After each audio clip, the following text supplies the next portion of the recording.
সকালে নির্বাণের ঘুম আগে ভেঙে যায়। তুরা তখনও ওর বাহু বন্ধনে আবদ্ধ।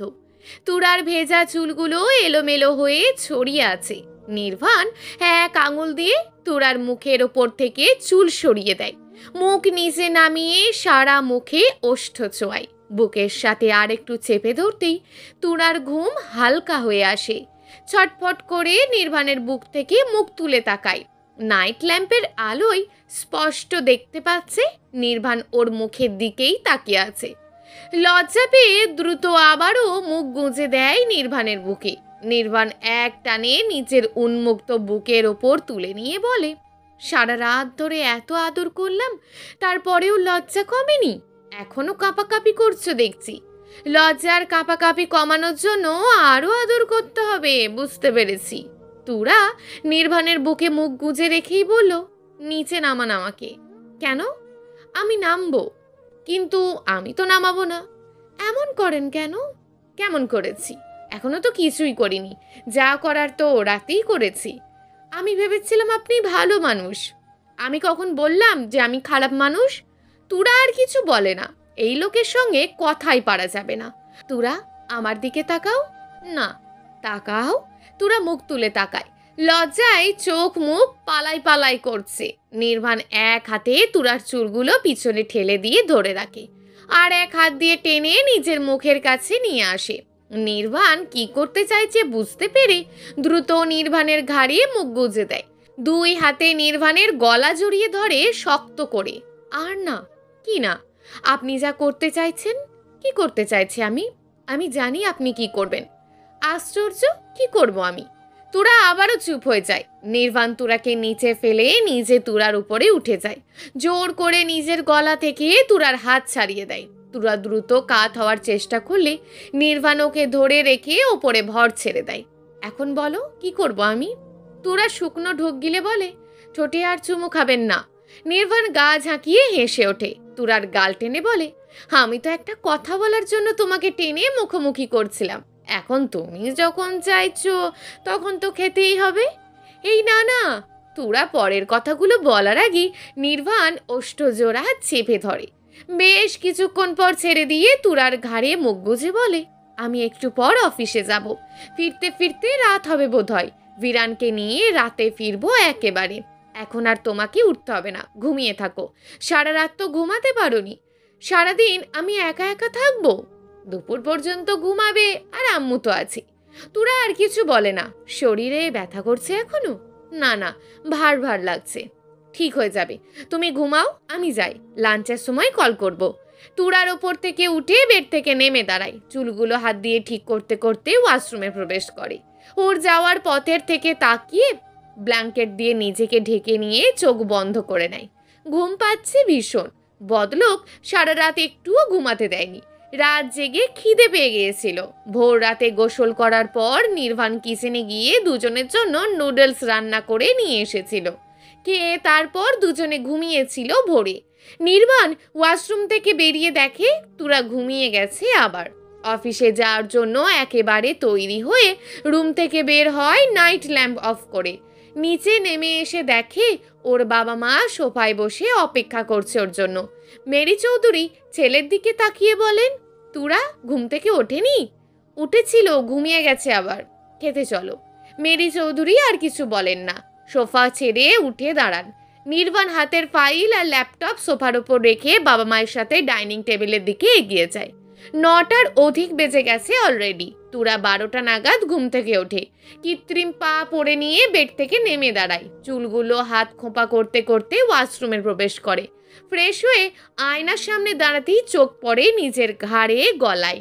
নির্বাণের দেওয়া প্রতিটা লাভ বাইট এখনো স্পষ্ট হয়ে আছে। দাগগুলো এখনো মেশেনি। রাতের ঘটনা স্মরণ হতেই লজ্জায় মুখ নামিয়ে নেয়। দুই হাতে মুখ ঢেকে ফেলে দ্রুত। গত রাত থেকে যত লজ্জা পাচ্ছে, এত লজ্জা এর আগে কোনোদিন পায়নি তুরা। বদলোকটা ওকে আরো লজ্জা দেওয়ার জন্য কত কিছু যে বলেছিল রাতে। কিছু সময় পর মুখের ওপর থেকে হাত সরায়। আয়নার দিকে আর তাকায় না। ব্রাশে পেস্ট লাগিয়ে দাঁত ব্রাশ করতে শুরু করে। চোখ তুলে আবার আয়নার দিকে তাকাতেই নিজের চেহারা দেখে নিজেই লজ্জায় লাল হয়ে ওঠে। লজ্জায় এখন নিচেও যেতে ইচ্ছে করছে না। একটার পর রুম থেকে বের হয়। ওড়না দিয়ে মাথা ঢেকে নিয়েছে ভালোভাবে, যেন কারোর নজর না পড়ে। ড্রয়িং রুমে এসে শাশুড়ি মায়ের সাথে দেখা হয়। উনি রুমের দিকেই যাচ্ছিলেন। তুরাকে দেখে বললেন, উঠে গেছো দেখছি, তুমি খাবার খেয়ে নাও, আমি একটু পর খাবো। আব্বু অফিসে গেছে। তুরা আর কিছু না বলে ডাইনিং টেবিলের কাছে এগিয়ে আসে। চেয়ার টেনে বসতেই মেড এগিয়ে এসে খাবার বেড়ে দেয়। খাবার খেয়ে নিচে আর বসে না তুরা, সোজা রুমে চলে আসে। ফোনে রিং বেজে চলেছে। দ্রুত পায়ে এগিয়ে এসে ফোন হাতে তুলে নেয়। নির্বাণ কল করেছে। কল রিসিভ করে ফোন মুখের সামনে ধরে বিছানায় উঠে বসে। নির্বাণ ফোনের স্ক্রিনে তাকিয়ে হেসে বলে, কেমন আছো? ভালো, আপনি কেমন আছেন? কখন উঠেছ? ঘন্টাখানেক আগে। খেয়েছো? এই খেয়ে আসলাম। কেমন ফিল হচ্ছে এখন? কেমন ফিল হবে? খারাপ লাগছে? ভালো লাগছে না। আমি আসবো? কেন? তোমাকে আদর করতে। আদর করলে অবশ্যই ভালো লাগবে। তোরার ইচ্ছে করলো নির্বাণের মুখের ওপর ঠাস করে কলটা কেটে দিতে। আপনি আগামী 1 বছর বাড়িতে আসবেন না। কেন আসবেন না? আমাকে ছাড়া 1 বছর থাকতে পারবে?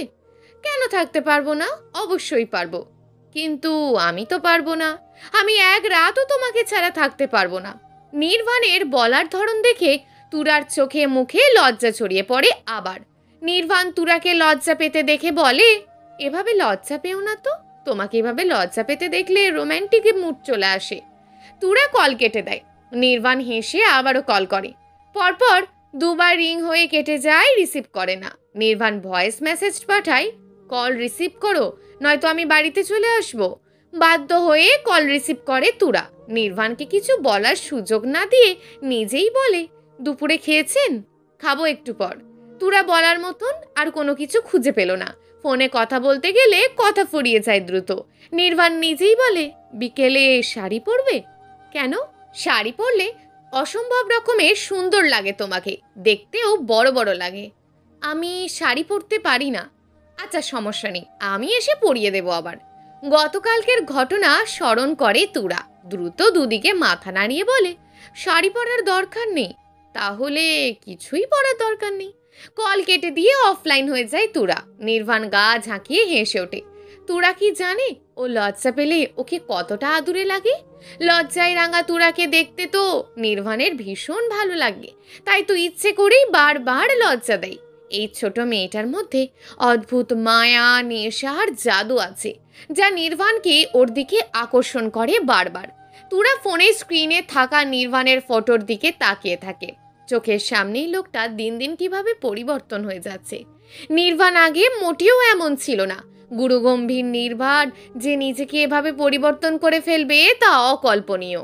এই বাড়িতে আসার পর প্রথম প্রথম তুরার অনেক খারাপ লাগতো, কষ্ট হতো। নির্বাণ অফিসে চলে যেত।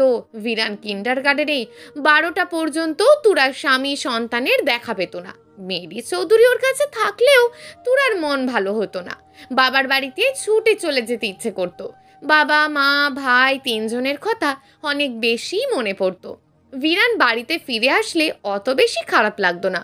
নির্বাণ কল করলেই ফোনের স্ক্রিনে তাকিয়ে কেঁদে ফেলতো। নির্বাণ হাজারটা কথা বলে তুরার কান্না বন্ধ করত। মন ভালো করার চেষ্টা করত। অল্প কিছুক্ষণ পর পর কল করে তুরার খোঁজ খবর নিত। এখনো নাই। বাবা মা ভাইয়ের সাথে কথা বলতে গিয়েও একই কাজ করত। এত বেশি আবেগী এই মেয়েটা তা বলার মতন নয়। নির্বাণ নিজের সর্বোচ্চ চেষ্টা করে তুরাকে ভালো রাখতে, হাসি খুশি রাখতে। সন্ধ্যার পর পর ভিরানকে কোলে নিয়ে বাড়ির ভিতর প্রবেশ করে নির্বাণ। তুরাকে দেখেই কোল থেকে নেমে 2 হাত প্রসারিত করে দৌড়ে আসে তুরার কাছে, জাপটে ধরে 2 হাতে। আম্মু কেমন আছো? ভালো আছি আব্বু, তুমি কেমন আছো? ভালো আছি। জানো মামার সাথে আমি কোথায় গিয়েছিলাম আজকে? কোথায় কোথায়? পার্কে গিয়েছিলাম, রাইডেও চড়েছিলাম, অনেক মজা হয়েছে।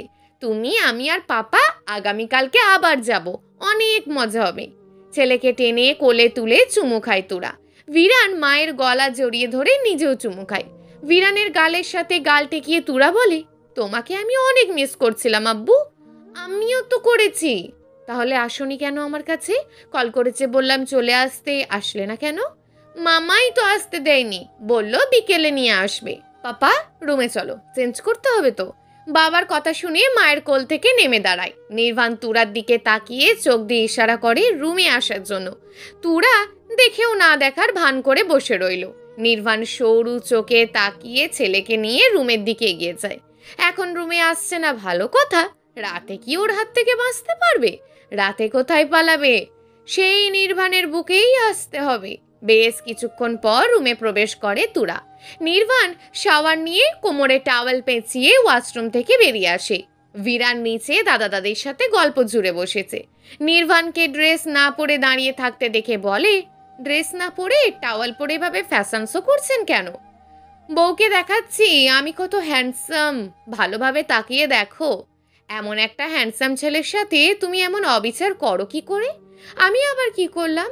এই যে কাছে ডাকলে আসো না, ধরতে গেলে ছুঁতে গেলে দূরে সরুন করো। ড্রেস পরুন দ্রুত। নির্বাণ টাওয়েল খুলে ফেলতে উদ্যত হয়। তুরা তাড়াহুড়ো করে বলে, আরে কি করছেন, আগে ট্রাউজার পরে নিন। পরলেই হলো, আগে পরে কোনো কথা আছে নাকি? আপনি তো ভারী নির্লজ্জ হয়ে যাচ্ছেন দিন দিন। হতে হচ্ছে, না হয়ে তো উপায় দেখছি না। নির্লজ্জ না হলে দ্বিতীয়বার বাবা হব কিভাবে? ব্যাস হয়ে গেল। তুরা নিজের ওড়না দিয়ে মুখ ঢেকে ফেলে। নির্বাণ এগিয়ে এসে তুরার মুখের ওপর থেকে ওড়না টেনে সরানোর চেষ্টা করে বলে, বলেছি না আমার সামনে লজ্জা পাবে না। তুমি লজ্জা পেলে নিজের কন্ট্রোলের বাইরে চলে যায় আমি। ওড়না টেনে সরিয়ে দেখে ইতিমধ্যেই চেহারা লজ্জায় লাল হয়ে গেছে। মুখ আগলে ধরে বেশ কয়েকটা চুমু খেয়ে বলে, তখন রুমে আসতে বললাম আসুনি কেন? আম্মু ছিল তো তখন ওখানে। আম্মুর সামনে আপনার পিছন পিছন কিভাবে আসবো? আমাদের সামনে আব্বুর পিছন পিছন আম্মু যেভাবে ঢুকে যায় ঠিক সেইভাবেই। রাতের খাবার খেয়ে রুমে চলে আসে তুরা। একটু পরেই আসে ভিরান। বেডে উঠে তুরার কোলে বসে দুই পা দিয়ে তুরার কোমর পেঁচিয়ে ধরে। দুই হাত জড়িয়ে ধরে বলে, আম্মু একটা বাবু এনে দাও না। এমন কথা শুনে তুরার মুখ অটোমেটিক হাঁ হয়ে যায়। কি বলবে বুঝতে পারছে না। ভিরান আবার বলে, একটা ভাইয়া এনে দাও না, তাহলে দুজন মিলে ক্রিকেট আর ফুটবল খেলতে পারবো। ও আম্মু এনে দাও না। কি আদুরে গলায় যে কথাগুলো বলল ভিরান। তুরা ছেলের চুলে হাত বুলিয়ে বলে, তোমার পাপাকে বলো। আচ্ছা ঠিক আছে, বলে আসি। এখন না, পরে, এখন ঘুমাও। না এখনই বলবো। এরই মধ্যে নির্বাণ প্রবেশ করে রুমে। ডোর লক করে এগিয়ে আস্তে আস্তে বলে, কি বলার কথা হচ্ছে? ভিরান মায়ের কোল থেকে উঠে বাবার দিকে তাকিয়ে বলে, একটা বাবু এনে দাও। ছেলের কথা শুনে শকড নির্বাণ। কি বলছে এই ছেলে? এর কাজেই সব সময় উল্টোপাল্টা আবদার করা। পাপা। নির্বাণ তুরার দিকে তাকায়। তুরা তাড়াহুড়ো করে বলে, আমি ওকে কিছু বলিনি, ও নিজেই এসে আমার কাছে বাবু চাইছে। ভিরান মায়ের দিক থেকে চোখ সরিয়ে বাবার দিকে তাকায়, আবার আবদারে সুরে বলে, পাপা এনে দাও না একটা। তোমার আম্মুই তো একটা বাবু, আর এক বাবু সামলাবে কিভাবে? আম্মু বাবু না, আম্মু কত বড় হয়ে গেছে। তোমার মাথায় এসব কে ঢুকিয়েছে?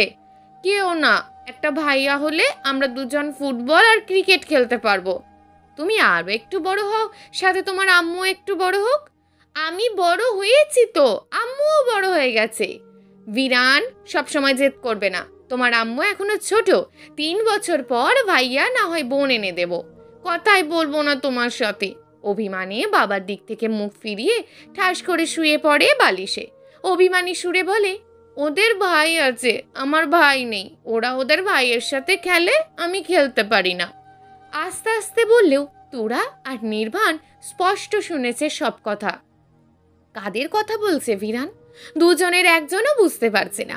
নির্বাণ ফ্রেশ হয়ে এসে নাইট ল্যাম্প অন করে মেন লাইট অফ করে দেয়। বেডে উঠে জোর করে ছেলেকে তুলে নেয় বুকের ওপর। আদর করে বলে, পাপা রাগ করছো কেন? ভিরান চুপ করে থাকে। নির্বাণ আবার বলে, আচ্ছা ভাইয়া এনে দেব। ভিরান খুশি হয়ে মুখ তুলে বলে, সত্যি? হ্যাঁ, কিন্তু একটু সময় লাগবে। কতদিন? এটা তো শিওর হয়ে বলতে পারছি না পাপা, তবে খুব শীঘ্রই। এই যে ধরো 37 বা 38 মাস পর। শিওর এনে দেবে তো পাপা? তোমার ইচ্ছে পূরণ হবে। ভিরান খুশি হয়ে বাবার গলা জড়িয়ে ধরে। বাবার ঘুরিয়ে পেঁচিয়ে বলা কথাগুলো ওর ছোট্ট মস্তিষ্ক সেভাবে ধরতে পারল না। আচ্ছা তাড়াতাড়ি এনে দেবে কিন্তু। ওকে, এখন ঘুমাও। আম্মু আসো, তুরা এগিয়ে এসে নির্বাণের বাম বাহুতে মাথা রেখে জড়িয়ে ধরে বিরানকে সহ। নির্বাণ দু হাতে দুজনকে আগলে রাখে। বেশি সময় লাগে না, বিরান ঘুমিয়ে যায়। নির্বাণ তুরার মুখের দিকে তাকিয়ে আছে অনেকক্ষণ। তুরা চোখ বন্ধ করে শুয়ে আছে। নির্বাণ বলে, এভাবে মাছের মতন চোখ খোলা রেখে কিভাবে ঘুমাও তুমি? তুরা চোখ মেলে তাকায়। কি বললেন? মাছের মতন চোখ খোলা রেখে কিভাবে ঘুমাও সেটাই জিজ্ঞেস করলাম। ঘুমালে আবার কারোর চোখ খোলা থাকে নাকি? অন্যদের থাকে কিনা জানি না, তবে তোমার থাকে। মিথ্যে কথা বলছেন আপনি। একটুও মিথ্যে না, পুরোটাই সত্যি। মিথ্যে কথা। প্রমাণ লাগবে? থাকলে দেখান। আমার ফোনটা দাও দেখি। তুরা পাশ থেকে ফোনটা তুলে নির্বাণের হাতে তুলে দেয়। নির্বাণ ফোন ঘেঁটে একটা পিক বের করে তুরার মুখের সামনে ধরে ফোন। এই যে দেখো, মাছের মতন চোখ খোলা রেখেই ঘুমাচ্ছ। তুরা ফোনের স্ক্রিনে তাকিয়ে ভীষণ অবাক হয়ে গেছে। নিজের চোখ জোড়া অর্ধ খোলা দেখে নয়, ফটোটা দেখে বিস্ময় নিয়ে নির্বাণের মুখের দিকে তাকিয়ে বলে, এই ছবিটা তো ওই দিনের মনে হচ্ছে, ওই যে একদিন রাতে কল করেছিলেন যে। নির্বাণ তুরার ওষ্ঠ জোড়ায় চুমু খেয়ে বলে, হ্যাঁ, ওই দিনেরই ফটো। ওই রাতে নিজের অজান্তেই স্ক্রিনশট নিয়ে রেখেছিলাম। মানে আপনি আগে থেকেই? তুরা বাকি কথা বলার আগেই নির্বাণ বলে, জানি না কেন এমন করেছিলাম সেদিন। আমি তোমার মায়ায় পড়েছিলাম। আরও পরে, হয়তো বা আগেই পড়েছিলাম, বুঝতে পারিনি। সত্যি বলতে কখন পড়েছি আমি নিজেও জানি না।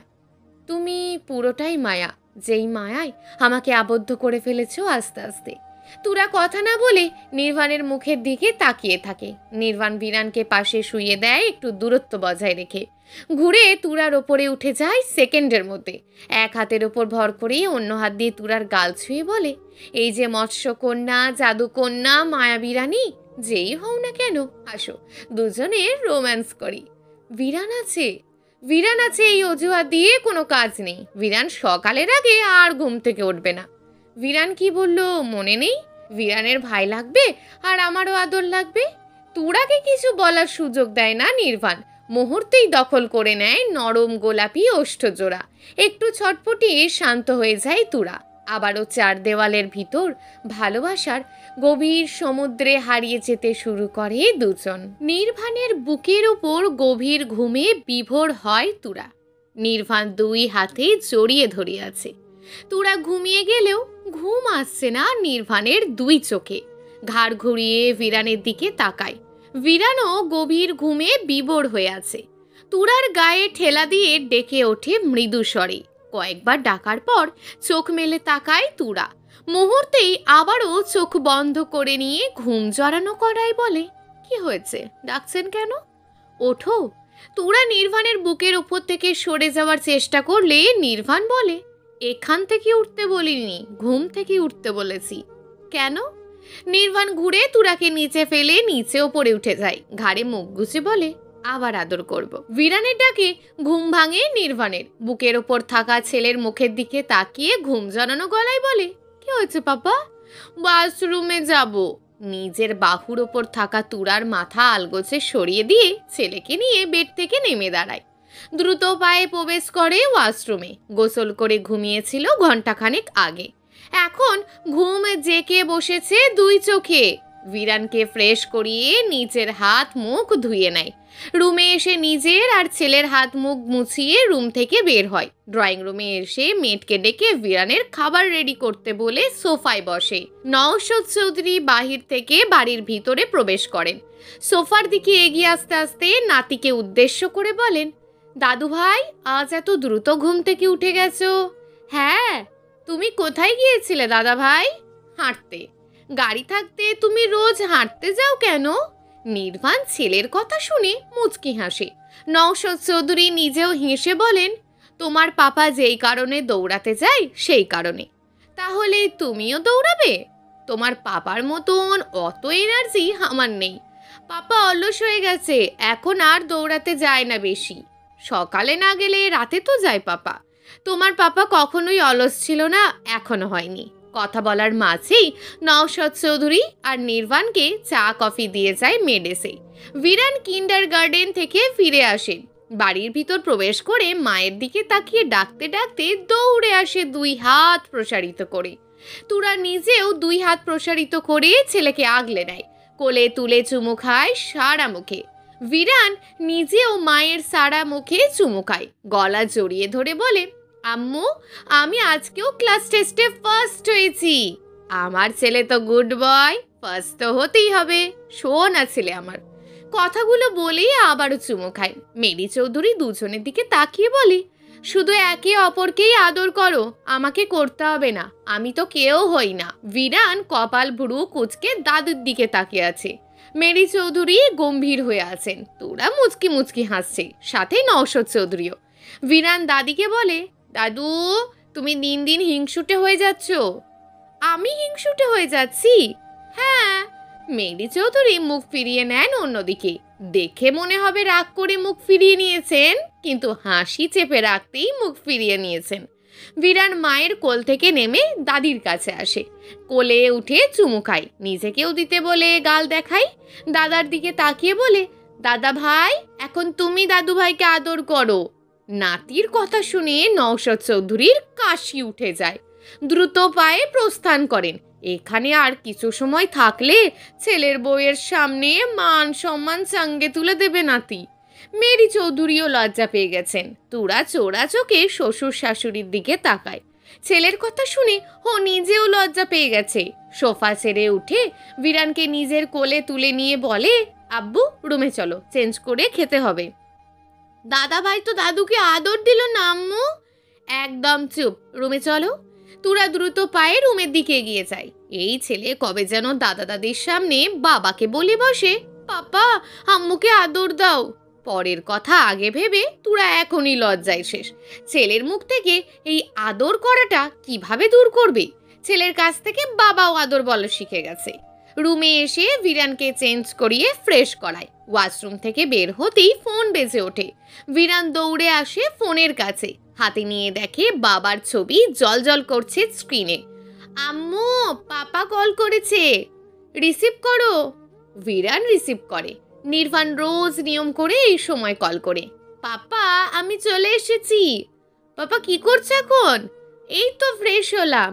তোমার আম্মুকে না জ্বালিয়ে চুপচাপ খেয়ে নিও পাপা। আমি তো আম্মুকে জ্বালাই না পাপা, আমি তো গুড বয়। তোমার আম্মু কোথায়? এখানে। আম্মু নাও, পাপা কথা বলবে। তুরা ফোন হাতে নিয়ে বেডে বসে আছে ছেলের পাশে। বিরান পিছন থেকে তুরার গলা জড়িয়ে ধরে কাঁধে থুতনি ঠেকিয়ে ফোনের স্ক্রিনে তাকিয়ে থাকে। কোনো কথা না বলে তিনজনকে একে অপরের মুখের দিকে তাকিয়ে আছে রোজকার মতন। সবসময় এত কি কথা বলবে, তাই তো চুপচাপ ফোনের স্ক্রিনে তাকিয়ে আছে। 10 মিনিট পর কল কেটে ফোন রেখে বিরানকে নিচে নিয়ে নেমে আসে তুরা। সোজা ডাইনিং টেবিলের কাছে এগিয়ে আসে। বিরানকে বসিয়ে নিজেও বসে পাশের চেয়ারে। হাত ধুয়ে খাবার মেখে ছেলের মুখে পুরে দেয়। অফিস শেষে বাড়িতে ফিরে আসে নির্বাণ। বাড়ির ভিতর প্রবেশ করতেই বিরান দৌড়ে এগিয়ে যায় পাপা পাপা বলে ডাকতে ডাকতে।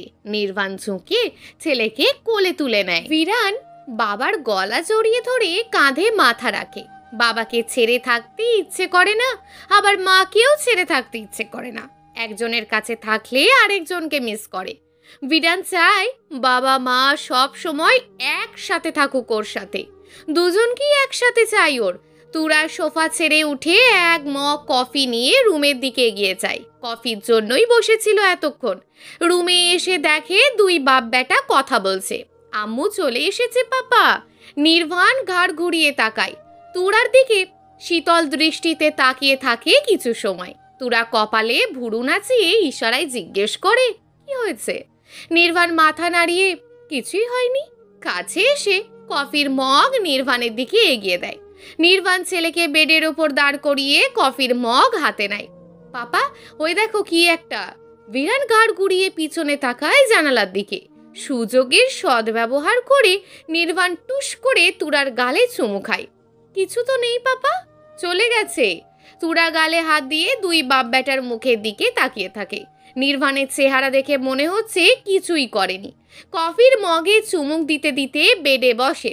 তুরার দিকে তাকিয়ে বলে, শ্বশুর যেতে বলেছে। কবে? আজকে বিকেলে না আম্মুর সাথে কথা বললাম, তখন তো কিছু বললো না। আমাকে তো সকালেই বলেছে। তৈরি হয়ে নাও তাহলে। আপনি ফ্রেশ হবেন না? কফিটা শেষ হোক। আব্বু, আসো আমার কাছে। আম্মু জানো, পাশের ফ্ল্যাটে না একটা ছেলে বাবু থাকে। ও আমার সাথে খেলছিল একদিন। ওর বড় ভাই স্কুল থেকে ফিরে আসার কারণে আবার চলে গিয়েছিল। আম্মু, ওই ছেলে বাবুটার মতন আমারও একটা ভাই চাই। আমিও খেলবো আমার ভাইয়ের সাথে। তোরা নির্বাণের দিকে তাকায়। নির্বাণ ওদের দুজনের দিকেই তাকিয়ে আছে। গতকাল থেকে এই ছেলে কিসের ভাই ভাই শুরু করেছে। সকালেও কিন্ডার গার্ডেনে যাওয়ার সময় ভাই ভাই করে গেছে। যত নষ্টের মূল ওই পাশের ফ্ল্যাটের ভাড়াটি। ও আম্মু। হ্যাঁ বলো। আমার একটা ভাই চাই। নানু বাড়ি যাবে না? চলো আমরা রেডি হই। তোমার মামা তো আমাদের জন্য ওয়েট করছে। আগে বলো ভাই এনে দেবে। সকালে তো বললাম, আবার বলো। এনে দেব, এখন চলো। আর কত সময় লাগবে? একদিন তো হয়েই গেছে। ছেলের কথা শুনে গরম কফি মুখ থেকে ফেলে দেয় নির্বাণ। এই ছেলের জন্য কবে যেন ওর হার্ট অ্যাটাক চলে আসে। এই ছেলে এত কথা কিভাবে শিখলো? কলিং বেলের শব্দ শুনে সোফা ছেড়ে উঠে দাঁড়ায় তুর্য। দ্রুত পায়ে এগিয়ে সে ডোর খুলে দেয়। সামনেই দাঁড়িয়ে আছে নির্বাণ, তুরা। নির্বাণের কোলে বিরান। নির্বাণ সালাম দেয়। তুর্য সালামের জবাব দিয়ে ভালো মন্দ জিজ্ঞেস করে। মামাকে দেখে মুখের হাসি আরও চওড়া হয় বিরানের। হাত বাড়িয়ে দ্রুত বাবার কোল থেকে মামার কোলে চলে আসে। গলা জড়িয়ে ধরে খুশিতে গদগদ হয়ে বলে, কেমন আছো মামা? ভালো আছি মামা, তুমি কেমন আছো? আমিও ভালো আছি। জানো, আমার না ভাইয়া হবে। বিরানের শেষের কথাগুলো বুঝতে কিঞ্চিত সময় লাগে তুর্যর। বুঝতে পেরে সামনে দাঁড়িয়ে থাকা বোন আর বোনের জামাইয়ের দিকে তাকায়। তুরা লজ্জা পেয়ে দ্রুত পায়ে ভিতরে প্রবেশ করে, তিনজনকে পিছনে ফেলে। নির্বাণ কেমন রিয়াকশন দেবে সেটাই বোধহয় বুঝতে পারছে না। বাড়ি থেকে বের হওয়ার সময় দাদা দাদিকে বলে এসেছে ওর ভাই হবে। আস্তে আস্তে সারা রাস্তায় এত কিছু বুঝিয়ে সুঝিয়ে লাভ হলোটা কি? এসেই মামাকে বলেছে ভাই হবে, এখন নানা নানিকে বলবে ভাই হবে, তারপর বাইরের মানুষজনের সামনে বলবে। এই ছেলের মাথায় হঠাৎ করে এমন ভাইয়ের ভূত ভর করলো কেন, সেটাই বুঝতে পারে না দুজন। একটার পর একটা আবদার আছেই। এই ছেলে আগে মোটেও এমন ছিল না। তুর্য ডোরের সামনে থেকে সরে দাঁড়িয়ে বলে, ভাইয়া ভিতরে আসুন। নির্বাণ ভিতরে প্রবেশ করে। ততক্ষণে মুক্তা শিকদার আর তুহিন শিকদার ড্রয়িং রুমে চলে এসেছেন। নির্বাণ শ্বশুর শাশুড়ির দিকে তাকিয়ে সালাম দেয়। তারপর ভালো মন্দের খোঁজখবর নিয়ে হাতের প্যাকেটগুলো শাশুড়ি মায়ের দিকে এগিয়ে দেয়। বিরান মামার কোল থেকে নেমে দৌড়ে নানার কাছে আসে। তুহিন শিকদার নাতিকে কোলে তুলে নেন। বিরান নানার মুখের দিকে তাকিয়ে হাসি মুখে বলে, জানো নানা, আমার না একটা ভাই হবে। পাপার আম্মু বলেছে। মুক্তা শিকদার আর তুহিন শিকদার দ্রুত গতিতে তুরার মুখের দিকে তাকান। তুরা লজ্জা পেয়ে দ্রুত উল্টে ঘুরে দাঁড়ায়। নির্বাণের দিকে তাকাতেই নির্বাণ চোখ মুখ কাঁচুমাচু করে দুদিকে মাথা নাড়ায়। বিরান আবার বলে, না না, আমার ভাইয়া আসলে আমি ওর সাথে ফুটবল খেলবো, ক্রিকেট খেলবো, ব্যাডমিন্টন খেলবো। তোমাকে আর দাদা ভাইকেও সাথে নেব খেলার সময়। মামা আমাদের রেফারি আর আম্পায়ার। আর কি যেন বলে ওটা হবে, ঠিক আছে মামা? তুর্য মাথা কাত করে হ্যাঁ বলে। এছাড়া আর ওর কী বা বলার আছে? বিরান নানির দিকে তাকিয়ে বলে, নানু কোলে। মুক্তা শিকদার হাতের প্যাকেটগুলো টি টেবিলে রেখে বিরানকে কোলে তুলে নেয়। এই ছেলে এবার যেন আবার কি বলে বসে। লজ্জায় পড়ার আগেই তুরা দ্রুত পায়ে নিজের রুমের দিকে এগিয়ে যায়। যা খুশি বলুক, ও আর শুনতে চায় না কিছু। শ্বশুর শাশুড়ি বাবা মা বড় ভাই সকলের সামনে লজ্জায় ফেলে দিল। নির্বাণ কি করবে এখন? রুমে চলে যাবে নাকি এখানে দাঁড়িয়ে দাঁড়িয়ে ছেলের পাকা পাকা কথা শুনবে? শ্বশুর শাশুড়ি আর সম্বন্ধীর সামনে লজ্জায় পড়াচ্ছে, রুমে চলে যাওয়াটাই বেটার মনে করলো। নিজেও বড় বড় কদমে রুমে চলে আসে। তুরা বেডের ওপর বসে আছে চিন্তিত ভঙ্গিতে। নির্বাণ ডোর ভিজিয়ে দিয়ে তুরার পাশে এসে বসেছে। তুরা ঘাড় ঘুরিয়ে তাকিয়ে আবারও আগের ভঙ্গিমায় বসে রইল। কি এত চিন্তা করছো এভাবে? তুরা আবার তাকিয়ে ঘাড় ঘুরিয়ে হতাশ সুরে বলে, বিরান, ছেলেটা বেশি কথা বলে। ওর মুখ কিভাবে বন্ধ করব? বন্ধ করা হবে না, দিন দিন লাগাম ছাড়া হয়ে যাচ্ছে। বড় হলে না জানি এই ছেলের অবস্থা কেমন হবে। কিছুক্ষণ পর বিরান রুমে আসে। নির্বাণ চেঞ্জ করে মাত্রই ওয়াশরুম থেকে বের হয়েছে। আম্মু, পাপা, নানু খেতে বলেছে। আসো আগে চেঞ্জ করে নাও তুমি। বিরান বাবার কাছে এগিয়ে আসে। নির্বাণ ছেলেকে ধরে চেঞ্জ করিয়ে দেয়। উল্টো পাল্টা আর কোনো কথা বলবে না কিন্তু পাপা। পাপা, আমি তো উল্টো পাল্টা কথা বললি না। ভাই আসবে, ভাই হবে, এমন কথা আর কারোর সামনে বলবে না। কেন বলবো না? আমি সবাইকে বলবো আমার ভাই হবে। যখন হবে তখন ভাইকে দেখিয়ে বলবে, তার আগে বলতে হবে না। তাহলে আর কতদিন পর হবে? ওপরবেলা যখন দেবেন তখন হবে। এখন খেতে চলো, তোমার নানা নানু আর মামা ওয়েট করছে আমাদের জন্য। তুরা আসো। নির্বাণ ছেলেকে কোলে নিয়েই ডোরের দিকে এগিয়ে যায়। পিছন পিছন তুরাও আগায়। বিরান মায়ের দিকে তাকিয়ে বলে, আম্মু, এই জামা পরে তোমাকে কুইনের মতন লাগছে।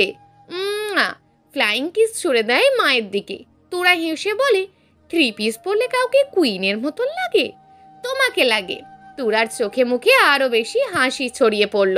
ডাইনিং টেবিলে বসে চেয়ার টেনে খাওয়ার মাঝে সেরকম আর কোনো কথা হয় না কারোর মধ্যেই। খাওয়া দাওয়া সেরে সোফায় বসে সকলে। বিয়ের আয়োজন কেনাকাটা নিয়েই আলোচনা করছে 5 জন। কিভাবে কি হবে সেসব নিয়েই কথা হচ্ছে। বিয়ে কমিউনিটি সেন্টারে আয়োজিত হয়েছে, সেক্ষেত্রে বাড়তি কোনো ঝামেলা নেই। এখন শুধু জুয়েলারি, বিয়ের শপিং করলেই হবে। তুহিন শিকদার নিজের বাড়ির নাম্বার জোগাড় করে কল করেছিলেন। পরিচয় দিয়ে ছেলের বিয়েতে আসার জন্য ইনভাইট করার আগেই কল কেটে ব্লক করে দিয়েছিল। তুর্য রাগের কারণে বাবাকে আর দ্বিতীয়বার কল করতে দেয়নি। ছেলের রাগ দেখে মুক্তা শিকদার নিজের বাড়িতে কল করার আর সাহস করেনি। তারা নিজেদের মধ্যেকার শত্রুতার জের ধরে ওনাদের সাথে সম্পর্ক ছিন্ন করেছে। সেই শত্রুতাও কমেনি আর ওনাদেরকেও মেনে নেননি। রুমে এসে বিরানকে ঘুম পাড়ায় তুরা। নির্বাণ এখনো শ্বশুর সম্বন্ধীর সাথে কথা বলছে ড্রয়িং রুমে বসে। 12টা নাগাদ রুমে আসে নির্বাণ। ডোর লক করে ফ্রেশ হয়ে আসে। মা ছেলে দুজনেই ঘুমে বিভোর হয়ে আছে। নির্বাণ আস্তে করে বেডে উঠে তুরার শরীর ঘেঁষে শুয়ে পড়ে। জড়িয়ে ধরতেই তুরার ঘুম হালকা হয়ে আসে। বিরানকে ছেড়ে নির্বাণের দিকে ফেরে। নির্বাণ সযত্নে আগলে নেয় বুকে। তুরার নড়াচড়া করে না, নির্বাণও কিছু বলে না। চোখ বন্ধ করে নেয় ঘুমানোর উদ্দেশ্যে। পরের দিন সকালে খাবার খেয়ে সবাই ফ্ল্যাট থেকে বের হয় জুয়েলারি আর শপিং করার জন্য। জিনিয়াকে নিয়ে আসতে চেয়েছিল নিজের পছন্দে সবকিছু কেনার জন্য, কিন্তু জিনিয়া আসেনি। তুর্যকে বলেছে ওদের নিজেদের পছন্দে সবকিছু কেনার জন্য। ওরা নিজেরা পছন্দ করে যা দেবে জিনিয়া সেটাই নেবে। শপিং, জুয়েলারি সব কিছু পছন্দসই কিনে বাড়ি ফিরতে ফিরতে বিকেল হয়ে যায়। সারাদিন শপিং মলেই কেটে গেল আজ। ফ্ল্যাটের সামনে আসতেই বিরানের নজরে আসে পাশের ফ্ল্যাটের সেই ছেলেটা আর তার মা ভাইকে। তাদের দিকে তাকিয়ে জোরে জোরে বলে, তৌহিদ ভাইয়া, আমারও ভাইয়া হবে। আম্মু আর পাপা বলেছে আমিও আমার ভাইয়ের সাথে তোমাকে খেলতে দেব না। সেদিন তুমিও আমাকে তোমার ভাইয়ের সাথে খেলতে দাওনি। ওকে তুমি জোর করে আমাদের ফ্ল্যাট থেকে নিয়ে চলে এসেছিলে। তুরা দ্রুত বিরানের মুখ চেপে ধরে ফ্ল্যাটের ভেতর ঢুকে যায়। পাশের ফ্ল্যাটের তৌহিদ আর ওর মা তুরাদের ফ্ল্যাটের দিকে তাকিয়ে আছে। মুক্তা শিকদার জোরপূর্বক মুখে হাসি ফুটিয়ে বলেন, ওই দিন তৌহিদ তৌসিফকে নিয়ে চলে আসায় এমন কথা বলেছে, কিছু মনে করবেন না প্লিজ। না না, ঠিক আছে, বুঝতে পেরেছি। বিরান মায়ের মুখের দিকে তাকিয়ে বলে, আম্মু, আমাকে এভাবে নিয়ে আসলে কেন? তোমাকে এমন কথা বলতে নিষেধ করেছি না আব্বু, তাও আবার এমন কথা বলছো কেন? তুর্য বিরানকে তুরার হাত থেকে ছাড়িয়ে কোলে তুলে নেয়। বিরান মায়ের দিকে তাকিয়ে বলে, আমার ভাইয়া চাই এখনই। আমিও তৌহিদ ভাইয়ার মতন আমার ভাইয়ার হাত ধরে হাঁটবো। তুরা হাঁ করে ছেলের মুখের দিকে তাকিয়ে রইল। তুহিন শিকদার আর মুক্তা শিকদার তাকিয়ে আছেন 3 জনের দিকে। নির্বাণ সোফায় বসতে বসতে বলে, একদম জেদ করবে না বিরান। পাপা, তুমি আর আম্মু বলেছিলে আমাকে ভাইয়া এনে দেবে, তো এখনো এনে দিচ্ছ না কেন? তুর্যর মুখের দিকে তাকিয়ে বলে, মামা, পাপাকে আর আম্মুকে বলো আমার জন্য ভাইয়া নিয়ে আসতে। তুর্য তুরা আর নির্বাণের দিকে তাকায়। নির্বাণ অদ্ভুত দৃষ্টিতে তাকিয়ে আছে ওদের দিকে। তুরা এদিক ওদিক তাকাচ্ছে। মামা, এখনো বলছো না কেন? তাড়াতাড়ি বলো। চলবে। গল্প ভাঙা পাঁজরে বসন্ত, লেখিকা সানা শেখ। প্রিয় দর্শক বন্ধুরা, এই গল্পটি চলমান এবং এখনো বেশ কয়েকটি পর্ব দেওয়া হবে। পরবর্তী পর্বগুলো নিয়মিত পেতে আমাদের চ্যানেলটিকে অবশ্যই সাবস্ক্রাইব করে রাখবেন। দেখা হবে পরবর্তী ভিডিওতে। ততক্ষণ ভালো থাকুন, সুস্থ থাকুন এবং নিজের পরিবারের খেয়াল রাখুন। ধন্যবাদ।